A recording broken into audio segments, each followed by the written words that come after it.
चलिए आज बात करते हैं HTML लिस्ट्स की। एक ऐसी चीज जो लगती तो बहुत साधारण है ना? लेकिन क्या कभी सोचा है कि ये छोटे छोटे डॉट्स और नंबर्स असल में पूरे मॉडर्न वेब की बुनियाद हो सकते हैं?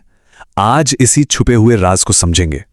अच्छा, स्क्रीन पर देखिए, एक तरफ है खाना बनाने की रेसिपी और दूसरी तरफ एक वेबसाइट का मेन्यू। अब देखने में तो ये दोनों एकदम अलग हैं, है ना? पर इनमें एक बहुत ही कॉमन चीज क्या है? जवाब बहुत सिंपल है लेकिन बहुत पावरफुल भी। ये दोनों ही असल में लिस्ट्स हैं। तो ठीक है, अब थोड़ा और डीप में चलते हैं। शुरुआत एक ऐसी लिस्ट से करते हैं जिसे हम सब पहचानते हैं, और इस लिस्ट में जो सबसे जरूरी चीज है वो है इसका ऑर्डर, यानी इसका क्रम। हाँ, तो ये है एक OL, यानी कि एक ऑर्डर्ड लिस्ट। इसका काम ही यही है कि एक ऐसा सीक्वेंस दिखाया जाए जहां हर स्टेप इंपॉर्टेंट है, बिल्कुल एक रेसिपी की तरह। सोच कर देखिए, अगर स्टेप्स को ऊपर नीचे कर दिया तो मफिन की जगह पता नहीं क्या ही बन जाएगा। तो एक सीधा सा रूल याद रखिए, जब ऑर्डर मायने रखता हो तो OL का इस्तेमाल होता है, और जब ऑर्डर से कोई फर्क नहीं पड़ता तो UL, यानी अनऑर्डर्ड लिस्ट का। जैसे मान लीजिए किसी वेबसाइट के फीचर्स की लिस्ट है, उसे किसी भी क्रम में पढ़ सकते हैं, कोई मतलब नहीं बदलेगा। बस इतना सा लॉजिक है। अगर ऑर्डर बदलने से मतलब बदल रहा है तो जवाब OL है। अब आता है असली मजा। अब हम ये देखने वाले हैं कि कैसे एक बिल्कुल मामूली सी दिखने वाली लिस्ट थोड़ी सी स्टाइलिंग के दम पर किसी भी वेबसाइट का एक बेहद जरूरी हिस्सा बन जाती है। चलिए देखते हैं ये विजुअल मैजिक होता कैसे है। तो देखिए, ज्यादातर वेबसाइट्स के जो नेविगेशन मेन्यूज होते हैं ना, उनकी शुरुआत असल में ऐसी ही एक सिंपल सी अनऑर्डर्ड लिस्ट से होती है। ये वो फाउंडेशन है, वो बेसिक स्ट्रक्चर है जिस पर आज पूरा वेब डिजाइन टिका हुआ है। और ये रहा वो मैजिक, CSS की मदद से और खास तौर पर फ्लेक्सबॉक्स जैसे मॉडर्न टूल्स से वही बोरिंग सी दिखने वाली बुलेट वाली लिस्ट एक प्रोफेशनल हॉरिजॉन्टल नेविगेशन बार में बदल जाती है। फ्लेक्सबॉक्स का काम ही यही है कि वो आइटम्स को बड़े सलीके से एक लाइन में अरेंज कर दे। तो ये सिर्फ दिखने में अच्छा नहीं है, बल्कि काम भी बहुत बढ़िया करता है। अच्छा, ये जो पूरा बदलाव है ना, ये एक बहुत ही जरूरी कॉन्सेप्ट की वजह से होता है जिसे कहते हैं सिमेंटिक HTML। इसको ऐसे समझिए जैसे हम अपने कंटेंट के हर हिस्से पर एक डिजिटल लेबल चिपका रहे हैं। ये लेबल ब्राउजर को और गूगल जैसे सर्च इंजन को साफ साफ बताता है कि भाई इस हिस्से का काम क्या है। ठीक है, अब अपना पर्सपेक्टिव थोड़ा बदलते हैं। अभी तक हमने देखा कि हमें क्या दिखता है, अब देखते हैं कि मशीनें क्या दिखती हैं। मतलब स्क्रीन रीडर या सर्च इंजन इस कोड को कैसे समझते हैं। यहां एक इनविजिबल बातचीत चलती है और अब हम उसी को समझने की कोशिश करेंगे।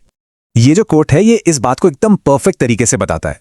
कोडिंग सिर्फ इंसानों के लिए नहीं होती, ये उन मशीनों के लिए भी होती है जो हमारे कंटेंट को हर किसी तक पहुंचाने में मदद करती हैं, सबके लिए एक्सेसिबल बनाती हैं। और ये स्लाइड वाकई दिखाती है कि ये चीज इतनी जरूरी क्यों है। जरा सोचिए, एक ऐसा यूजर जो देख नहीं सकता, उसका स्क्रीन रीडर क्या सुनेगा? अगर nav जैसा सिमेंटिक टैग इस्तेमाल हुआ है तो स्क्रीन रीडर साफ साफ बताएगा नेविगेशन, 2 आइटम्स की लिस्ट। इससे सुनने वाले को तुरंत पता चल जाता है कि वो पेज पर किस हिस्से में है। एक्सेसिबिलिटी का असली मतलब यही तो है। और ये कहानी सिर्फ लिस्ट पर खत्म नहीं होती। nav, मेन, फुटर, ये जो लैंडमार्क टैग्स है ना, ये असल में पूरे पेज का एक डिजिटल मैप तैयार कर देते हैं।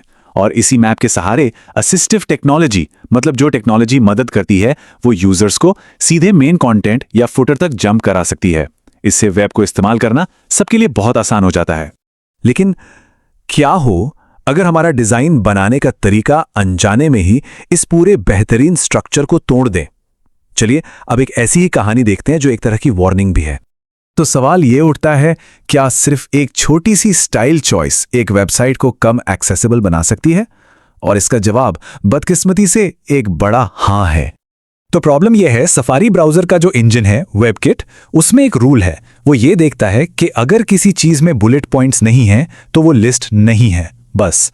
तो जैसे ही हम स्टाइलिंग से बुलेट्स हटाते हैं, वो स्क्रीन रीडर को ये बताना ही बंद कर देता है कि ये एक लिस्ट है। और इसी एक चीज से हमारे नेविगेशन मेन्यू का पूरा सिमेंटिक मतलब ही गायब हो जाता है।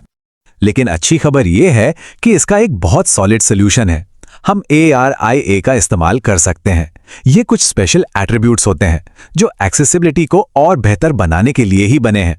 हमें बस रोल इक्वल्स टू लिस्ट लगाना होता है। इससे हम ब्राउजर को जबरदस्ती बताते हैं कि देखो, स्टाइल कुछ भी हो, है ये एक लिस्ट ही। बस इतना करने से हमारा डिजाइन भी बच जाता है और एक्सेसिबिलिटी भी बनी रहती है। तो अब हम लगभग आखिर में आ गए हैं। सवाल ये है कि ये सब करना इतना जरूरी क्यों है? चलिए सिमेंटिक HTML और लिस्ट्स को सही से इस्तेमाल करने के 3 सबसे बड़े फायदों पर एक नजर डालते हैं फटाफट। तो कुल मिला के 3 बड़े फायदे हैं। नंबर 1, SEO बूस्ट होता है। गूगल जैसे सर्च इंजन बेहतर तरीके से समझ पाते हैं कि आपकी साइट का कौन सा हिस्सा ज्यादा जरूरी है।